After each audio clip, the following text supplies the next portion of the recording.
तो दोस्तों इससे पहले की वीडियोज़ में मैंने आपको हर एक चीज़ डिटेल में बता दी है। रेलवे ग्रुप डी एग्ज़ाम 2025 के रिलेटेड सब कुछ, कंपटीशन लेवल भी डिटेल में चीज़ें क्लियर की हैं।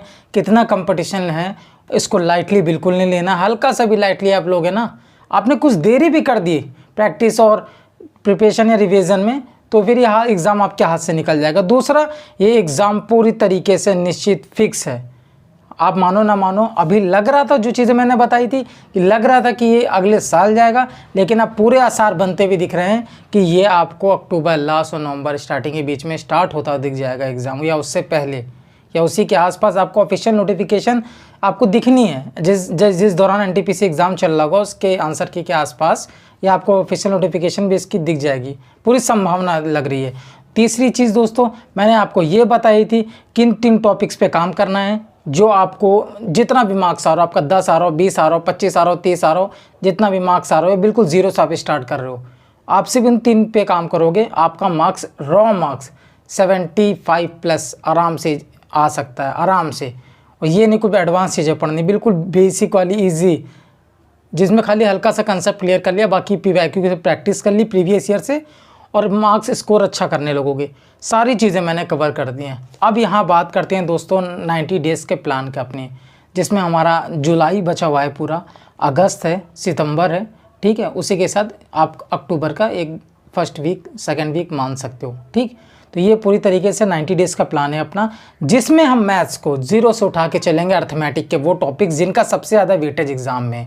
वेटेज मतलब किस टॉपिक से कितने क्वेश्चंस बनते हैं। अगर पता चला कि सिंप्लीफिकेशन से 2-3 क्वेश्चन बनते हैं तो उसको पकड़ के चलेंगे। पता चला, सबसे पहले उसको कवर करेंगे, प्रैक्टिस करेंगे, क्लियर करेंगे उसका कंसेप्ट टीचर से, बुक से, जिससे भी, फिर उसकी प्रैक्टिस करेंगे, ताकि वो जो एग्ज़ाम में हमारे जिन टॉपिक्स का वेटेज सबसे ज़्यादा है वो हमारी सबसे प्लस पॉइंट सबसे पहले हो जाना चाहिए। हम लोग का जो पैटर्न है इसी को फॉलो करते चलेंगे, बाकी सब्जेक्ट को भी लेके। हमारा रीजनिंग है, रीजनिंग में जिन टॉपिक्स का सबसे ज़्यादा वेटेज है रेलवे के एग्ज़ाम्स में, और जो लेटेस्ट एग्ज़ाम हो उनके एनालिसिस के बेसिस पे भी, और जो हमारा ग्रुप डी हुआ है लेटेस्ट जो लास्ट हुआ है उसका पूरा प्रीवियस ईयर को देखते हुए, जैसे हमारा अल्फ़ाबेट सीरीज़, नंबर सीरीज़, इनका वेटेज ज़्यादा है, सबसे पहले इनको कवर करेंगे हम लोग, इनका बेसिक क्लियर करेंगे, फिर प्रैक्टिस करेंगे, क्वेश्चन बनाएंगे, सेट ग्रुप डिस्कशन, अच्छे क्वेश्चंस, जीरो से मॉडरेट एडवांस सारे क्वेश्चंस की प्रैक्टिस करेंगे, प्रीवियस ईयर ख़त्म करेंगे सारे टॉपिक्स है जिनका वेटेज सबसे ज़्यादा है। उसी साथ हम लोग सेम साइंस में करेंगे, फिजिक्स, बायोलॉजी, केमिस्ट्री में सबसे ज़्यादा वेटेज अगर देखा जाए किसका है तो बायो का, तो बायो से स्टार्ट कर सकते हो, किन टॉपिक्स का उनको पहले कवर करते रहेंगे। और कोई भी ऐसे नहीं कि किसी ने कुछ बता दिया उनके बेसिस पे हम लोग उससे सबसे हाई वेटेज टॉपिक मान ले रहे हैं, जिसको हर एक शिफ्ट की एनालिसिस जो लास्ट ईयर ग्रुप डी का एग्ज़ाम हुआ उसके बेसिस पे हर एक बिल्कुल ऑथेंटिक डाटा उस पर काम करेंगे। रिस्क नहीं लेना है। ये एग्ज़ाम कितना महत्वपूर्ण मैं बता चुका हूँ अपनी वीडियो में, ठीक है। आपके लिए कितना इंपॉर्टेंट, अगर आज आप सीरियस हो तो मैं समझ सकता हूँ, ठीक। तो कोई भी हवाबाजी नहीं करेंगे, इन सबको कवर करना है। केमिस्ट्री भी बड़ी है, फिजिक्स भी, और देखा जाए तो बायो भी। ये बड़ी किस लिए, क्योंकि इसमें हम लोग को सिर्फ क्लासेस नहीं ख़त्म करनी है, बुक से थ्योरी नहीं कवर करनी है, रिवीजन मल्टीपल टाइम, मतलब बार बार रिवीजन करेंगे ताकि भूले ना, और जब टेस्ट दें या फिर कुछ भी प्रैक्टिस कर रहे हो तो हमारी एक्यूरेसी अच्छी आए।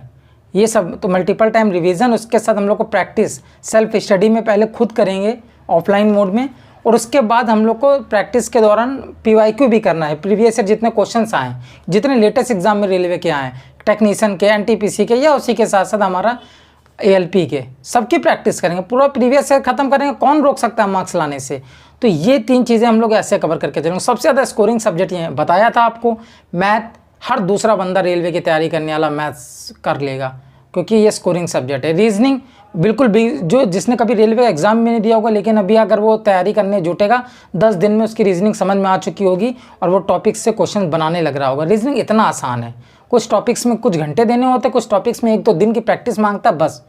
इससे ज़्यादा रीजनिंग कठिन नहीं है, ये आप भी जानते हो। और यहाँ पे साइंस, ये आपका टर्म सब्जेक्ट है। अगर दूसरे एग्जाम्स के स्टूडेंट जो प्रिपरेशन करते हैं एसएससी वगैरह या फिर दूसरे एग्जाम्स की स्टेट्स वगैरह की, लेकिन वो अगर ग्रुप डी में आएंगे, उनके नेगेटिव पॉइंट सबसे ज़्यादा क्या होगा, साइंस, क्योंकि वो उनके एग्जाम्स में पूछा जाता है वो साइंस का लेवल कितना रहता है, 1 लाइनर फॉर्म जो होता है पूरा फॉर्मेट, उसके बेसिस से पूछा जाता है।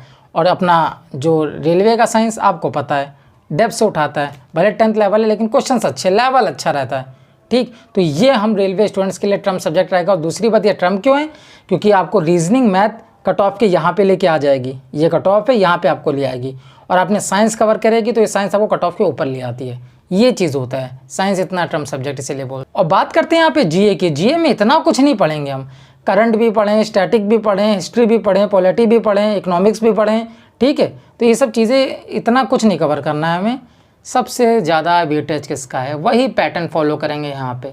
जब भी आप किसी रेलवे की प्रीवियस ईयर की शिफ्ट को देखोगे और या फिर जो भी लेटेस्ट एग्जाम रेलवे कोई भी ले रहा है, उसमें सबसे ज़्यादा वेटेज आपको करंट अफेयर्स का दिखेगा, स्टैटिक का दिखेगा, ठीक। तो उनको सबसे ज़्यादा उठा लेंगे। 20 में से 20 कोई नहीं ला सकता, चाहे वो दिन रात एक कर दे, सालों की तैयारी कर दे, ठीक है। तो ये मान चलो ऐसा सब्जेक्ट है जिसका कोई आउटपुट नहीं, ये भी मैंने बता रखा है 75+ स्कोर वाली वीडियो में।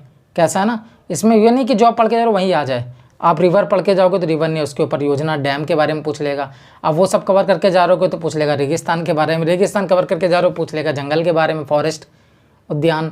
तो ये सब चीज़ें ना, तो ये बताया था, इसमें इस तरह से चीज़ें क्लियर करके चलेंगे। वही मेन पकड़ेंगे ताकि ज़्यादा स्टडी मटेरियल, मतलब ये किताबें, ये सब चीज़ें इतनी सारी किताबें ले लेके या उसी के साथ साथ हम लोग दुनिया भर के क्लासेस प्लेलिस्ट बना के, इनसे नहीं होता है सिलेक्शन ना तैयारी। सब लास्ट टाइम में इतना ज़्यादा प्रेशर बना देते हैं कि ओवर थिंकिंग होने लगती है। एक छोटी छोटी जो मिस्टेक्स होती है, प्रॉब्लम होती है, उनसे डील नहीं कर पाते हैं कि आखिर इस प्रॉब्लम से डील कैसे करें। लास्ट में ये चीज़ें हो जाती हैं, इसलिए कंप्रेस करके सिलेबस को छोटा कर लेंगे, बिल्कुल ब्रेक डाउन करके माइक्रो लेवल पे क्या क्या हमारा आ रहा है, सबसे ज़्यादा वेटेज क्या है, लेटेस्ट एग्जाम में क्या पूछ रहा है, प्रीवियस ईयर में क्या पूछा है, सब चीज़ें नोट डाउन करके चल रहे होंगे, उन पे काम करेंगे। सबसे पहले यही होंगे हमारे स्कोरिंग सब्जेक्ट। जिस दिन कोई भी रेलवे का हम लगाएंगे लेटेस्ट मॉक टेस्ट या फिर एक्सपेक्टेड मॉक टेस्ट या PYQ, हमारा स्कोर तो ऐसे ही उछ रहा होगा, तो कॉन्फिडेंस अलग बिल्ड हो रहा होता है। और जितना कम हम लोग स्टडी मटेरियल पे फोकस कर रहे होंगे, लिमिटेड सोर्सेज का यूज़ कर रहे होंगे, तो हम उसे ज़्यादा रिवीजन कर लेंगे, ठीक। तो ये सब चीज़ें बेनिफिट आपको लास्ट टाइम पे मिलेंगी।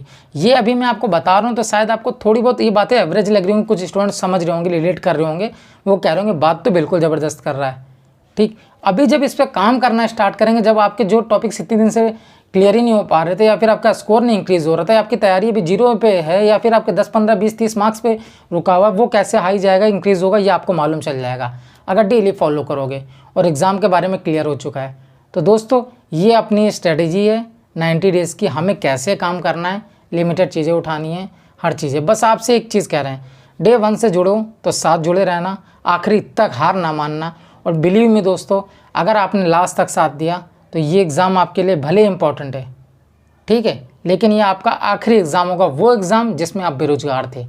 इसके बाद आप बेरोजगार नहीं होगे। जो भी एग्ज़ाम की तैयारी करोगे फ्यूचर में, SSC की, CGL, या फिर आप UPSC जाना चाह रहे हो, स्टेट एग्ज़ाम में कोई जाना चाह रहे हो हायर ग्रेड पे उसकी आराम से सुकून से कर लोगे। लेकिन तब आपके पास रोज़गार, मतलब एक गवर्नमेंट सर्वेंट का टैग लग चुका होगा, ठीक। ये चीज़ मैं दावा लिख के कह रहा हूँ। अगर आपने आज से स्टार्ट किया, लास्ट तक मेरे साथ लगे रहे।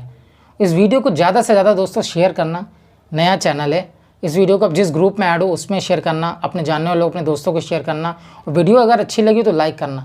और इस सीरीज़ में हम लोग के साथ जुड़िए। 90 days plan, daily study routine डालूंगा। अगर आप इस वीडियो पे अच्छा रिस्पॉन्स आया, 500 लाइक का मैं इस पर दोस्तों टारगेट करके चल रहा हूँ, ठीक है। अगर इतने आ गए तो मैं daily study plan, daily routine पूरा डे 1 से स्टार्ट कर दूंगा, तो जल्द से जल्द। बस आपको ये टारगेट पूरा करना है किसी भी तरीके से, और कुछ नहीं मांग रहा इसके अलावा मैं आपसे। मैं आपके लिए मेहनत करूँगा, आप मेरे लिए बस इतना कर दो, ठीक है दोस्तों। फिर मिलते हैं नेक्स्ट वीडियो के साथ। अगर चैनल सब्सक्राइब नहीं किया, चैनल सब्सक्राइब कर लेना। चैनल पहली बार आए तो ज़रूर उसका बेल आइकन भी प्रेस कर लेना, ताकि आने वाली वीडियोस की इन्फॉर्मेशन आपको मिल सके। और जो भी आपका जोन हो उसको कमेंट बॉक्स में आप कमेंट करना। लास्ट में एक आइडिया लगा रहे होंगे एग्जाम के लास्ट डेज में क्या कट ऑफ जा सकती है, जोन वाइज हम लोग की क्या कंपटीशन, जो एक्टिव स्टूडेंट्स हैं, ठीक, क्वालिटी स्टूडेंट जो तैयारी कर रहे हैं बिल्कुल लगातार, उनका क्या मार्क्स बनना, उससे आइडिया लग जाएगा कौन सी जोन से कौन सी कैटेगरी से कंपटीशन कर रहा है, सब लग जाएगा। तो अपना जोन जरूर बताना, और आपके मार्क्स वगैरह में स्कोर कितने आ रहे हैं वो बताना, और कोई प्रॉब्लम हो आपकी वो भी कमेंट में पूछ लेना। अपना ध्यान रखना, अब अच्छे से मेहनत करने का समय आ चुका है, अब कोई लापरवाही नहीं है। डेट 10, 5, 15, 20 दिन आगे पीछे हो सकती है, लेकिन अब तैयारी में जो मार्क्स है वो सिर्फ बढ़ता ही जाना चाहिए।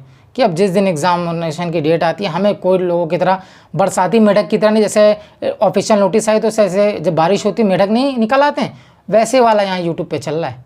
अभी आपको सब दिख रहे होंगे बेकार, जैसे कोई ऑफिशियल नोटिस आएगी सब, अरे एग्जाम डेट आ गई, स्ट्रेटेजी, ये वीडियो, 500 क्वेश्चन, 1000 क्वेश्चन, ये सब चलेगा। लेकिन आपको वो बरसाती मेढक नहीं बनना है।